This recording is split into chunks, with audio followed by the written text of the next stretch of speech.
Баршаңызға қайырлы күн достар. Бүгін сіздермен осындай өте дәмді, мамықтай жұмсақ, нәзік болып шығатын өте керемет шоколадты пирожнылардың рецептісімен бөлісемін. Ең алдымен жұмыртқаға тұзды, содан соң қантты салып, барлығын жақсылап миксерлейміз. Миксердің жылдамдығын ең алдымен аздан бастап, содан соң жылдамдығын көбейтеміз. Жылдамдығын көбейтіп, осындай аппақ пена бола бастаған кезде өшіреміз. Содан соң оған сүтті және сұйық майды құйып, барлығын тағы да жақсылап миксерлейміз. Ұзақ араластырудың қажеті жоқ, барлығы бір-бірімен біріксе болғаны.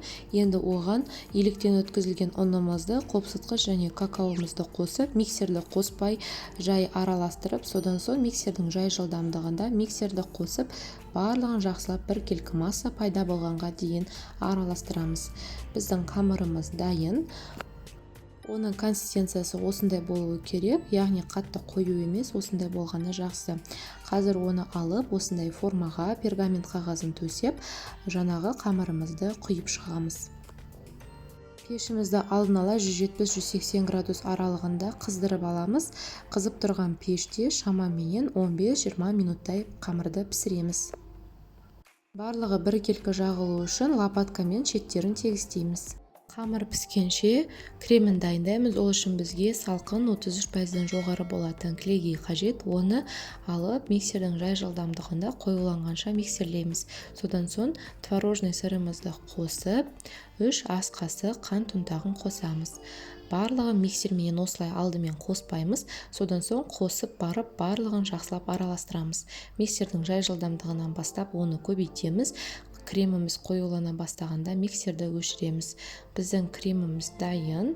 Оның консистенциясы осындай, өте сондай өзінің формасын жақсы ұстап тұратын жақсы крем шықты.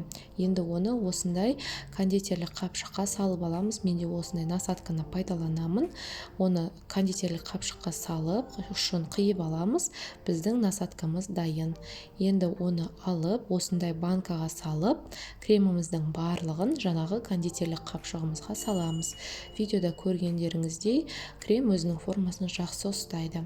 Кремді салып болғаннан кейін кондитерлік қапшықтың бетін жауып, ауасын толықтай шығарамыз. Бетін жабамыз.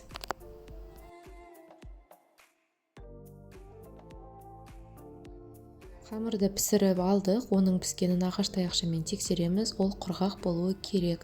Мен бұл жерде қамырды толықтай суытып алдым. Осылай формамен кеспес бұрын қамырды міндетті түрде салқындатып суытып алу керек.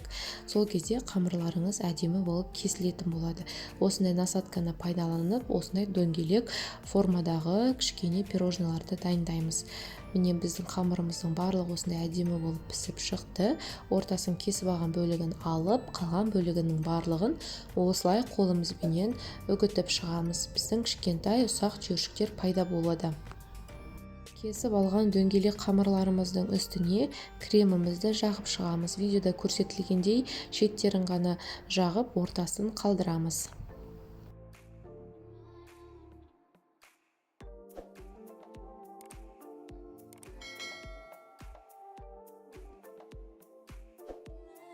Пирожнылардың ортасында осындай мен тосапты пайдаланамын. Менде бұл жерде смородинаның тосабы, сіздер кез келген басқа джемді немесе вареньяны тосапты пайдалансаңыздар болады. Барлығын құйып болғаннан кейін оның да бетін осылай креммен толықтай жауып шығамыз. Тосап салу да міндетті емес. Егер сіздерге ол ұнамаса, құр ортасын креммен жауып қана қойсаңыздар болады. Бірақ дәл осылай жасап көрсеңіздер, пирожныларыңыздың дәмі ерекше дәмді болып шығады. Міне біздің пирожныларымыз дайын. Енді оны жаңағы ұсақталған қамырымызды алып, беттерінің барлығын толықтай дерлік жауып шығамыз. Міне осылай қолымызбенен бетіне сеуіп, содан соң шеттерінің барлығын әдемілеп, кішкене қолымызбен осылай басамыз. Біздің пирожныларымыз осылай өте оңай, тез әрі жеңіл дайындалады. Барлық пирожныларды дәл осылай беттерін жауып әдемілеп шығамыз. Пирожнылар шын мәнісінде сондай жұмсақ, нәзік, өте керемет болып шығады. Дәмі деген тіл үйіреді. көзге тартымды, бірден көзге түсетін, тәбетті ашатын өте керемет десерттердің бірі. Сіздер де дәл осы рецептпен дайындап, өздеріңіздің отбасыларыңызды қуантыңыздар. Сіздермен бірге болған Гүлім. Қалауларыңызша пирожнылардың бетін осындай қант ұнтағымен сеуіп әсемдесеңіздер болады.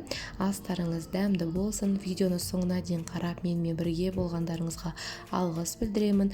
Видео сіздерге ұнап пайдалы болса, лайк басып, достарыңызбен бөлісуді ұмытпаңыздар. Каналға тіркелмеген болсаңыздар, жаңа видео рецепттерді жіберіп алмас үшін каналға тіркеліп, қоңыраушаны басуды ұмытпаңыз. Назарларыңызға рахмет. Астарыңыз дәмді болсын.